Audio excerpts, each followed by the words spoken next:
1967 ലോകം പുതിയ മാറ്റങ്ങൾക്ക് സാക്ഷ്യം വഹിക്കുന്ന കാലം. എന്നാൽ കേരളത്തിലെ തൃശ്ശൂരിലുള്ള വടക്കേക്കാട് എന്ന ഗ്രാമത്തിലെ ഒരു 22 വയസ്സുകാരൻ്റെ ലോകം വളരെ ചെറുതായിരുന്നു. അവൻ്റെ മുന്നിൽ വഴികളുണ്ടായിരുന്നില്ല, കയ്യിൽ പണമോ പാസ്പോർട്ടോ ഉണ്ടായിരുന്നില്ല. ആകെ ഉണ്ടായിരുന്നത് ഒരു ലുങ്കിയും ഒരു ഷർട്ടും, പിന്നെ നെഞ്ചിലെരിയുന്ന ഒരു സ്വപ്നവും.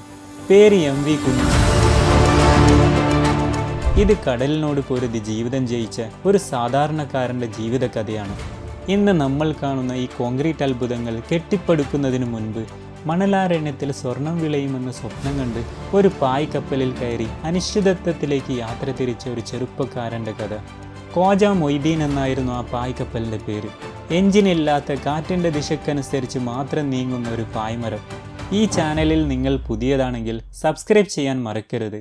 നിങ്ങൾക്കിത് ഫ്രീ ആയിട്ട് സബ്സ്ക്രൈബ് ചെയ്യാം, പക്ഷേ എനിക്കതൊരു വലിയ പ്രോത്സാഹനമായിരിക്കും. അങ്ങനെ 40 രാവും 40 പകലും നീണ്ട ഒരു യാത്ര. ചിലപ്പോൾ ശാന്തമായ കടൽ, മറ്റു ചിലപ്പോൾ രൗദ്രഭാവം പൂണ്ട തിരമാലകൾ. വിശപ്പും ദാഹവും സഹിച്ചുള്ള ആ യാത്രയിൽ ഒരേ ഒരു പ്രതീക്ഷയായിരുന്നു കൂട്ട്. ഒടുവിൽ ഒമാൻ തീരത്തിനടുത്ത് നങ്കൂരമിട്ടപ്പോൾ ആഴങ്ങളിലേക്ക് അദ്ദേഹം എടുത്തു ചാടി. ഒറ്റ മുണ്ടും ഷർട്ടും നനഞ്ഞു കുതിർന്നു.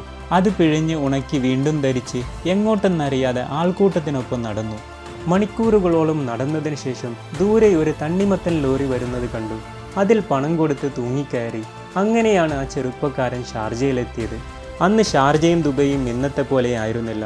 പൊടിക്കാറ്റ് വീശുന്ന അപൂർവം കെട്ടിടങ്ങൾ മാത്രമുള്ള ഒരു നാട്. ഇവിടെയാണ് കുഞ്ഞു മുഹമ്മദിൻ്റെ പുതിയ ജീവിതം തുടങ്ങുന്നത്. ഷാർജയുടെ ചുട്ടുപൊള്ളുന്ന മണ്ണിൽ കുഞ്ഞു മുഹമ്മദിൻ്റെ അതിജീവനത്തിനായുള്ള പോരാട്ടം തുടങ്ങുകയായിരുന്നു. ഒരു പ്ലംബറുടെ സഹായിയായി ജോലിക്ക് കയറിയെങ്കിലും ആ സ്വപ്നത്തിന് അധികം ആയുസ്സുണ്ടായിരുന്നില്ല. വിയർക്കുന്ന കൈകൾ കാരണം പണിയായുധങ്ങളിൽ പിടുത്തം കിട്ടാതെ വന്നപ്പോൾ ആ ആഗ്രഹവും കൈവിട്ടുപോയി. കുറച്ച് ദിവസം കഴിഞ്ഞു വരൂ എന്ന് മുതലാളി പറഞ്ഞപ്പോൾ അത് പിരിച്ചുവിടലാണെന്ന് അദ്ദേഹം അറിഞ്ഞില്ല. പക്ഷേ അദ്ദേഹം തളർന്നില്ല. പശുവിനെ കറക്കാനും പാത്രം കഴുകാനും മീൻകൊട്ടമുടയാനും പോയി. ഒരു ജോലിയോടും നോ പറഞ്ഞില്ല. ആത്മാഭിമാനം മാറ്റിവെച്ച് അതിജീവനത്തിനായി അദ്ദേഹം പോരാടി. അങ്ങനെ പാത്രങ്ങൾ കഴുകുന്നതിനിടയിലാണ് ആ കാഴ്ച അദ്ദേഹത്തിൻ്റെ കണ്ണിൽപ്പെട്ടത്. മുതലാളിയുടെ പൊടി പിടിച്ച കാർ. ആരും ആവശ്യപ്പെടാതെ തന്നെ അദ്ദേഹം ആ കാറ് കഴുകി വൃത്തിയാക്കി. കണ്ണാടി പോലെ വെട്ടിത്തിളക്കി. ഉള്ളിൽ ബഹൂർ പുതച്ച് ഒരു പുത്തൻ കാറ് പോലെയാക്കി. ഇത് കണ്ട മുതലാളി അത്ഭുതപ്പെട്ടു. ആത്മാർത്ഥതയുടെയും ത്യാഗത്തിൻ്റെയും വില അദ്ദേഹം തിരിച്ചറിഞ്ഞു. ശമ്പളം ഇരട്ടിയാക്കി. കാറ് വൃത്തിയാക്കൽ അദ്ദേഹത്തിൻ്റെ സ്ഥിരം ജോലിയായി മാറി. അതൊരു ചെറിയ വിജയമായിരുന്നില്ല, അതൊരു വലിയ തിരിച്ചറിവായിരുന്നു. നമ്മളിൽ നിന്ന് പ്രതീക്ഷിക്കുന്നതിലും അപ്പുറം ചെയ്യുമ്പോൾ ലോകം നമ്മളെ ശ്രദ്ധിക്കുമെന്ന തിരിച്ചറിവ്. ആ നിമിഷം അദ്ദേഹത്തിൻ്റെ തലവര മാറുകയായിരുന്നു. വിധി ഏറ്റവും അപ്രതീക്ഷിതമായ സമയത്താണ് അവസരങ്ങളുടെ വാതിൽ തുറന്നത്. ഒരു സുഹൃത്ത് വഴി റാസൽ ഖൈമയിലെ ഭരണാധികാരിയായിരുന്ന ഷെയ്ഖ് സഹർ ബിൻ മുഹമ്മദ് അൽ കാസിമിയുടെ കൊട്ടാരത്തിൽ ഡ്രൈവറായി ജോലി ചെയ്യാനുള്ള അവസരം അദ്ദേഹത്തെ തേടിയെത്തി. പ്ലംബറുടെ സഹായിയായി ഒഴിവാക്കപ്പെട്ട പാത്രം കഴുകി നടന്ന ആ ചെറുപ്പക്കാരൻ ഒരു ഭരണാധികാരിയുടെ വിശ്വസ്തനായി മാറുകയായിരുന്നു. അവർ അദ്ദേഹത്തെ ബഹുമാനത്തോടെ കണ്ടു.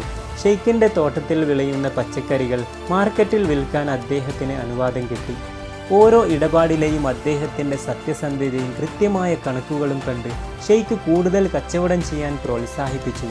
കയ്യിൽ പണമില്ലാതിരുന്നപ്പോൾ ഷെയ്ഖ് അദ്ദേഹത്തെ സഹായിച്ചു. അങ്ങനെ കൊട്ടാരത്തിൻ്റെ തണലിൽ ഒരു ചെറിയ കച്ചവടക്കാരൻ ജനിക്കുകയായിരുന്നു. ആ വിശ്വാസത്തിൻ്റെ കരുത്തിൽ ചരക്കുകൾ കൊണ്ടുപോകാനായി അദ്ദേഹം തൻ്റെ ആദ്യത്തെ വാഹനം വാങ്ങി. അങ്ങനെ 1972 ജലീൽ ട്രേഡേഴ്സ് എന്ന പേരിൽ ആ സ്വപ്നത്തിന് ഔദ്യോഗിക രൂപമായി. അൽ റാസ് മാർക്കറ്റിൽ വെറും 13 കച്ചവടക്കാർ മാത്രമുണ്ടായിരുന്ന കാലത്താണ് അദ്ദേഹം തുടങ്ങിയത്. പിന്നീട് ഫിഷ് മാർക്കറ്റിലേക്കും ഹംറിയയിലേക്കും അവീറിലേക്കും കച്ചവടം വ്യാപിപ്പിച്ചു. പക്ഷേ ഈ യാത്രക്കിടയിൽ തിരിച്ചടികളുണ്ടായി. വിപണിയിലെ നഷ്ടങ്ങൾ അദ്ദേഹത്തെ തളർത്തി.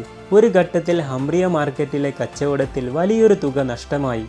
പക്ഷേ ഏറ്റവും വലിയ ആഘാതം അതായിരുന്നില്ല. ബിസിനസ് നോക്കിയിരുന്ന സ്വന്തം ബന്ധുക്കൾ തന്നെ ചതിച്ചപ്പോൾ കമ്പനി പൂർണ്ണമായും നഷ്ടത്തിലായി. വർഷങ്ങളുടെ അധ്വാനം കൊണ്ട് കെട്ടിപ്പടുത്തതെല്ലാം കൺമുന്നിൽ തകർന്നടിഞ്ഞു.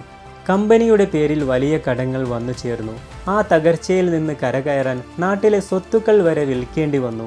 1985 പൂജ്യത്തിൽ നിന്ന് അദ്ദേഹം വീണ്ടും തുടങ്ങി. പരാജയം അദ്ദേഹത്തെ ഭയപ്പെടുത്തിയില്ല, മറിച്ച് താൻ താണ്ടിയ ദൂരത്തെക്കുറിച്ചുള്ള ഒരു ഓർമ്മപ്പെടുത്തലായി അത് മാറി.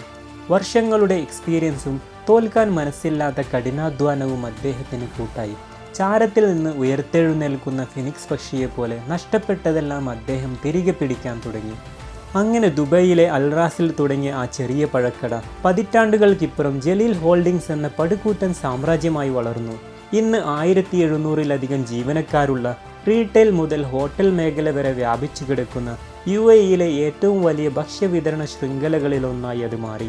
തൻ്റെ ബിസിനസ്സിൽ അദ്ദേഹം ഒരിക്കലും തെറ്റിക്കാത്തൊരു നിയമമുണ്ട്: തൊഴിലാളികളുടെ വിയർപ്പ് ഉണങ്ങുന്നതിന് മുമ്പ് കൂലി നൽകുക.